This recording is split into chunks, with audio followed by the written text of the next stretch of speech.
Sir ഈ Elon Musk എന്ന് കേൾക്കുമ്പോൾ പ്രതിപക്ഷത്തിരിക്കുന്ന പലർക്കും വല്ലാത്ത അസ്വസ്ഥതയാണ്.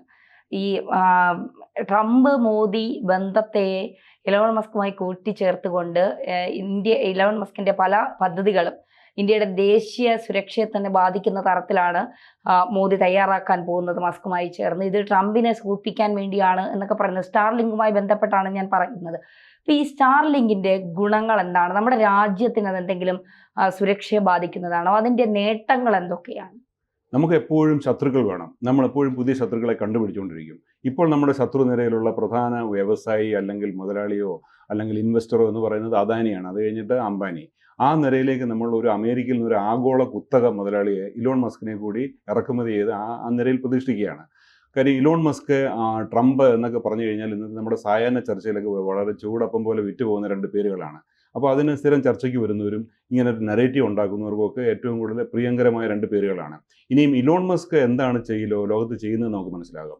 അദ്ദേഹം ഒരു ഗ്ലോബൽ ഇൻ്റർനെറ്റ് പ്രൊവൈഡറാണ്. യൂസിങ് സാറ്റലൈറ്റ്സ്, ഉപഗ്രഹങ്ങൾ ഉപയോഗിച്ച് സീംലെസ് ഇൻ്റർനെറ്റ്, അതായത് ഇടതടവില്ലാത്ത എല്ലാ സ്ഥലങ്ങളിലും എന്ന് ഞാൻ പറയുമ്പോൾ നഗരങ്ങളിലും ഏറ്റവും വിദൂരമായ ഉൾക്കാടുകളിലെ സമുദ്രത്തിൽ ഇപ്പോൾ ഒരാൾ ഷിപ്പിലാണെങ്കിൽ ഈ സാറ്റലൈറ്റ് ഉപയോഗിച്ചുള്ള ഇൻ്റർനെറ്റ് ലഭ്യമാകും. ഒരാൾ ഒരു കൊടും വനത്തിൻ്റെ ഉള്ളിലാണെങ്കിൽ സാറ്റലൈറ്റ് ഉപയോഗിച്ചുള്ള ഇൻ്റർനെറ്റ് ലഭ്യമാകും. ഒരു മലനിരകളിലാണെങ്കിൽ ഇൻ്റർനെറ്റ് കിട്ടും. എന്നാൽ ഇന്ന് നിലവിലുള്ള ഇൻ്റർനെറ്റ് സൗകര്യങ്ങൾ രണ്ടായിട്ട് തിരിക്കാം. ഒന്ന് ടെറസ്ട്രിയൽ അല്ലെങ്കിൽ വയർലെസ്, അതായത് ടവറുകൾ സ്ഥാപിച്ചുള്ള ഇൻ്റർനെറ്റ് സൗകര്യം. ഇപ്പോൾ ഈ ആളുകളുടെ ആവശ്യമായിരുന്നു ടവർ അവിടെ നിന്ന് സ്ഥാപിക്കണം, ഇവിടെ ടവർ സ്ഥാപിക്കണം എന്നൊക്കെ പഞ്ചായത്തുകളിലൊക്കെ പരാതി എല്ലുന്നതായിട്ട് പറഞ്ഞു കേട്ടിട്ടുണ്ട്. അവിടെ ടവർ ഇല്ല എന്ന് പറഞ്ഞു.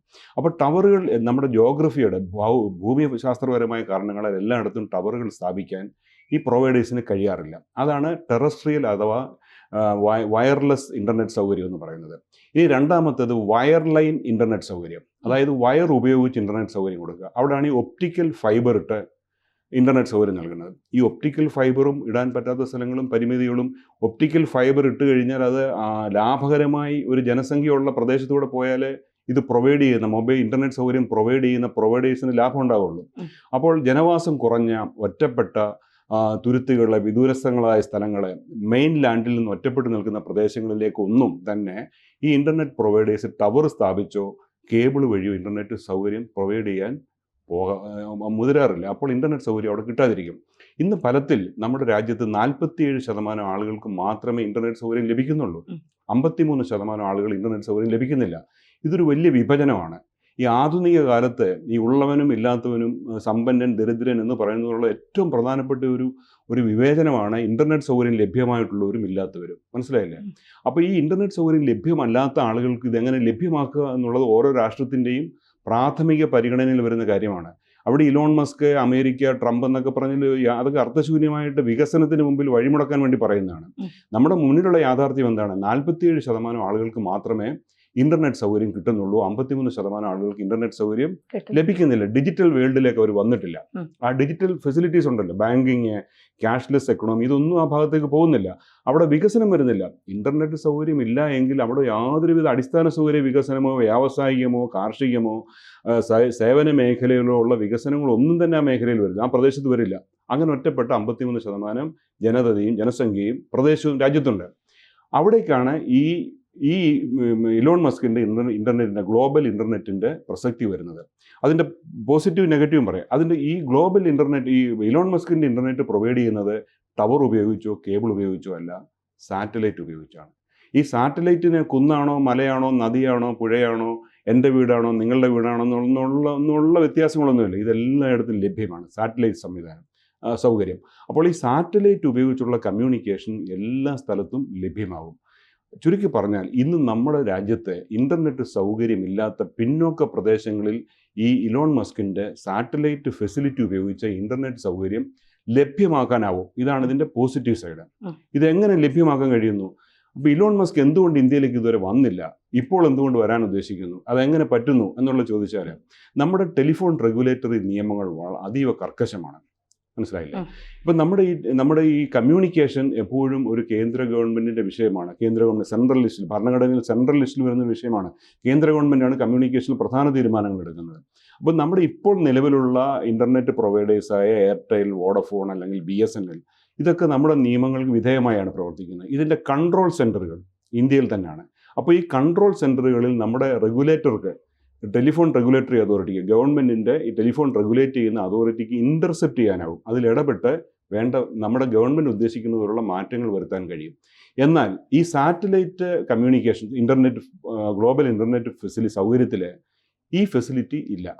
അതുകൊണ്ട് നമ്മൾ ഈ ഇലോൺ മസ്കിന് അനുവാദം കൊടുത്തിട്ടില്ല. ഇലോൺ മസ്കുമായിട്ടുള്ള ചർച്ചയിൽ ഗവൺമെൻറ് ഓഫ് ഇന്ത്യ വെക്കുന്ന പ്രധാന വ്യവസ്ഥ അവരുടെ കൺട്രോൾ സെൻറ്റർ ഇന്ത്യയിൽ സ്ഥാപിക്കണം.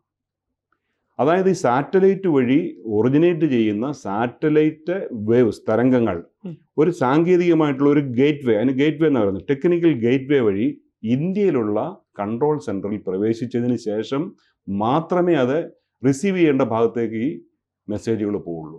അപ്പോൾ ഇതിൻ്റെ കൺട്രോൾ ഇന്ത്യയിൽ തന്നെ കിട്ടത്തക്കതുപോലെ കൺട്രോൾ സെൻറ്ററുകൾ ഇന്ത്യയിൽ സ്ഥാപിക്കാൻ ഇലോൺ മസ്കുമായി ചർച്ച നടന്നുകൊണ്ടിരിക്കുകയാണ്. അതാണ് ഒരു കണ്ടീഷനായിട്ട് വെച്ചിരിക്കുന്നത്.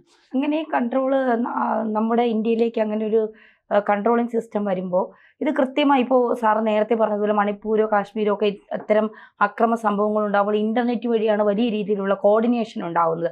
അത് ഇല്ലാതാക്കാനാണ് സർക്കാർ ഇന്റർനെറ്റ് സംവിധാനം. അത് തന്നെയാണ് ഉദ്ദേശിക്കുന്നത്. അതായത് ഗവൺമെന്റിന് എപ്പോഴൊക്കെ കമ്മ്യൂണിക്കേഷൻ സംവിധാനത്തിൽ ദേശീയ താല്പര്യത്തിന് അനുസൃതമായി ഇടപെടേണ്ടി വരുമോ അപ്പോഴൊക്കെ ഇടപെടാനുള്ള ഒരു ഫെസിലിറ്റേഷൻ സൗകര്യം, അതിനുള്ള ഒരു സാങ്കേതികമായ ഫെസിലിറ്റേഷൻ സൗകര്യം ഉണ്ടാക്കുകയാണ് ഈ കൺട്രോൾ സെൻറ്റർ കൊണ്ട് ഉദ്ദേശിക്കുന്നത്. പിന്നെ നമ്മുടെ ടെലിഫോൺ റെഗുലേറ്ററി നിയമങ്ങളൊക്കെ വളരെ കർശനമാണ്. അവർ ഈ ഒരു ഇലോൺ മസ്കിനെ പോലെ വിദേശ കമ്പനിക്ക് അത് മുഴുവൻ പാലിക്കാൻ പറ്റില്ല. അതുകൊണ്ട് തന്നെ ആദ്യം ഇലോൺ മസ്ക് വരുന്നത് ഇവിടുത്തെ ജിയോയ്ക്കും എയർടെല്ലിനും ഒരു കോമ്പറ്റീഷനായിട്ടാണ് കേട്ടിരുന്നത്. അവർക്കൊരു കോമ്പറ്റീറ്ററായിട്ടാണ് വന്നുകൊണ്ടിരുന്നത്. അപ്പോൾ അവരതിന് സമാനമായ ഉൽപ്പന്നങ്ങൾ നിർമ്മിക്കാനുള്ള ഗവേഷണം അവർ തുടങ്ങി വെക്കുകയും ചെയ്തു. പക്ഷേ ഇപ്പോൾ ഏറ്റവും അവസാനം കേൾക്കുന്നത് ഇവർ തമ്മിൽ ഒരു സാങ്കേതികമായ സഹകരണത്തിലൂടെയാണ് വരുന്നത്.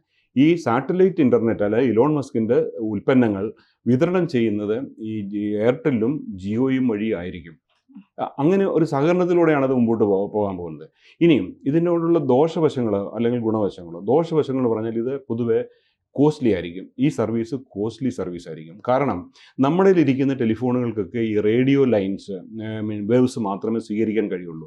ഈ സാറ്റലൈറ്റ് തരംഗങ്ങൾ സ്വീകരിക്കണമെങ്കിൽ നമ്മുടെ കയ്യിലിരിക്കുന്ന ഡിവൈസ്, ഉപകരണത്തിന് അതിനനുസൃതമായ ടെക്നോളജിക്കൽ അഡാപ്റ്റേഷൻ ചേഞ്ച് വേണം. അപ്പോൾ പുതിയ ഉപകരണങ്ങൾ വാങ്ങേണ്ടി വരും. ഒരുപക്ഷെ അത് മസ്ക് തന്നെ ആയിരിക്കും വിൽക്കുന്നത്. അപ്പോൾ അത് കോസ്റ്റ്ലിയാണ്, തീർച്ചയായിട്ടും അത് കോസ്റ്റ്ലിയാണ്. അപ്പോൾ അതുകൊണ്ട് തന്നെ നമുക്കൊരു ഓപ്ഷൻ എന്താണുള്ളത്? കോസ്റ്റ്ലി സാധനം മേടിക്കണ്ട. മാർക്കറ്റിൽ കോസ്റ്റ്ലിയും വില കുറഞ്ഞ സാധനം ലഭ്യമാണല്ലോ. പക്ഷേ ഇത് ആരാണ് വാങ്ങിക്കാൻ പോകുന്നത്? നമ്മുടെ ഉപയോഗശൂന്യമായ, ഇപ്പോഴും ഉൽപാദനക്ഷമതയോടെ ഉപയോഗിക്കാൻ കഴിയാതെ നമ്മുടെ ഹിൻഡർലാൻഡ്, നമ്മുടെ ഒറ്റപ്പെട്ട് കിടക്കുന്ന, പിന്നോക്കം കിടക്കുന്ന പ്രദേശങ്ങളിൽ വൻ പുരോഗതി, അവിടെ മാനുഫാക്ചറിങ് വരാം, അവിടെ വൻതോതിലുള്ള ആധുനിക കൃഷി സംവിധാനങ്ങൾ വരാം, സേവനങ്ങൾ നൽകുന്ന സ്ഥാപനങ്ങൾ വരാം, മറ്റു പല വ്യാവസായിക സേവന മേഖലകളും ഈ ലാൻഡിലേക്ക് വരാൻ കഴിയും. അപ്പോൾ അവിടെ ഇൻ്റർനെറ്റ് പ്രൊവൈഡ് ചെയ്യാൻ ഈ ടെറസ്ട്രിയൽ ലാൻഡ് ലൈനും വയർ ലൈനിലിട്ടും വയർലെസ് ആയിട്ടും കൊടുക്കുന്ന പ്രൊവൈഡേഴ്സിന് കഴിയില്ല. അപ്പോൾ ഈ പിന്നോക്കാവസ്ഥയിൽ കിടക്കുന്ന 53% ഈ ജനസമൂഹത്തിനും ആ പ്രദേശത്തിനും ഈ സാറ്റലൈറ്റ് ഇൻ്റർനെറ്റ് ഉപയോഗിച്ചുള്ള പ്രയോജനം തീർച്ചയായിട്ടും കിട്ടും. അത് വികസനത്തിലേക്ക് വരും. അത് വികസനത്തിലേക്ക് വരുമ്പോൾ ഇവരുടെ സാറ്റലൈറ്റ് ഇൻ്റർനെറ്റ് ഉപഭോക്താക്കളുടെ എണ്ണം കൂടുമ്പോൾ മാത്രമേ ഇവർക്ക് ഇതിൻ്റെ കോസ്റ്റ് കുറയ്ക്കാൻ കഴിയുള്ളൂ. അപ്പോൾ നമ്മുടെ മുമ്പിലുള്ള അവസരം എന്താണ്?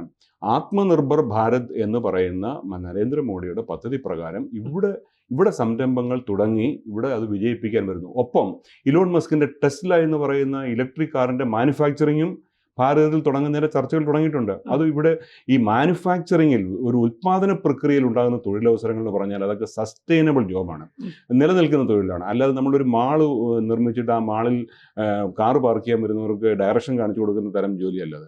ഇതൊരു സസ്റ്റൈനബിൾ ജോബാണ്. അത് പ്രത്യക്ഷവും പരോക്ഷവുമായ ജോലികളുണ്ടാകും. വ്യവസായ സ്ഥാപനത്തിൽ പ്രത്യക്ഷമായ ജോബ് ഉണ്ടാവും, പരോക്ഷമായ ജോലിയും ഉണ്ടാവും.